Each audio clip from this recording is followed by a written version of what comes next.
In 1 year, Excel Academy went from the 400th ranked school, if you just look at math and English, MCAS results, and that is not the only way to measure school success, but it's a leading indicator, went from the 400th ranked school to the 30th ranked school in Massachusetts. In 3 years, it went from the 400th ranked school to the top performing school in Massachusetts.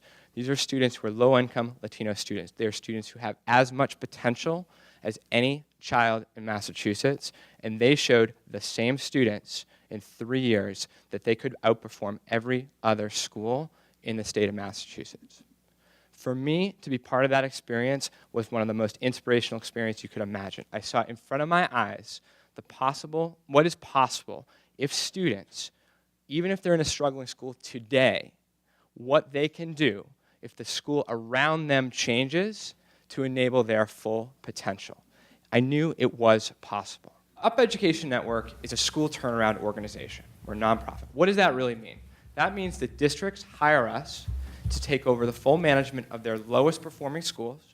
We then change everything imaginable about those schools, except for the students themselves and the connections that the schools have to the local communities around them, to drive immediate student achievement results.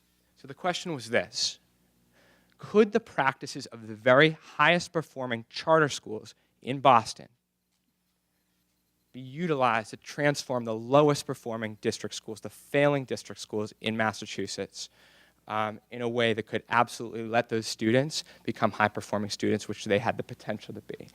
My answer, my bet, was yes, that was possible, but only if inside the school districts in which we were going to operate could we get charter-like conditions so that, in my opinion, so that those schools could succeed. When we started the school, what we knew was that we had to take advantage of starting new. Same building, same kids, dramatically different everything else. And we set to work with the founding leaders of the school to create an incredibly aligned and clear vision for what every element of the school would look like. It's just a different mindset.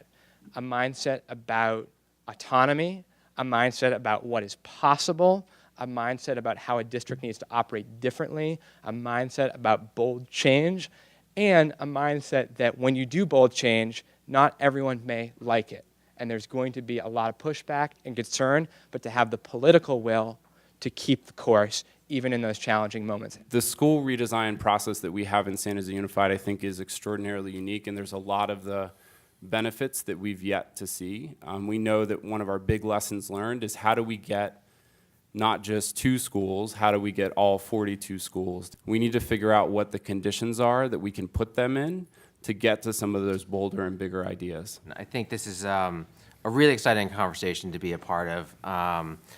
A lot of ideas out there that I think hold some promise for the region. I definitely think that our foundation and our family is really grappling deeply with questions about how to, what's our particular role and how do we best support and stimulate the expansion of high quality options. What UP is doing gets charters a little bit out of the stalemate they're in, where much of the energy around charter growth and the champions, whether it's in city leaders, district leaders, foundations, has been around this idea of choice. Both sides are right, that choice is important, but what are you going to do about the people who, for a variety of reasons, are less likely to take advantage of choice in a timely way? This is great, and if we can have that change in mentality, starting from our families, from our parents, and have that to include them in the whole process, I think this is going to be we're going to have great results. You all are on the front lines of this work. You know that this is a movement motivated by a moral imperative, a demographic imperative, an economic imperative. But we, as a collective, have to convince the public that it is worth doing the hard work and making the tough investments.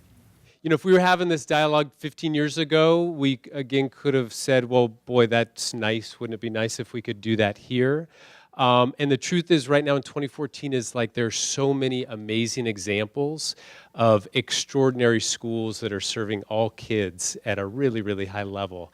And it really comes down to, in 2014, do we have the political will to do what we know works? And I hope that we all take that out into our lives and figure out how we can be part of pushing toward growing what we know works. So thanks, everybody, for coming.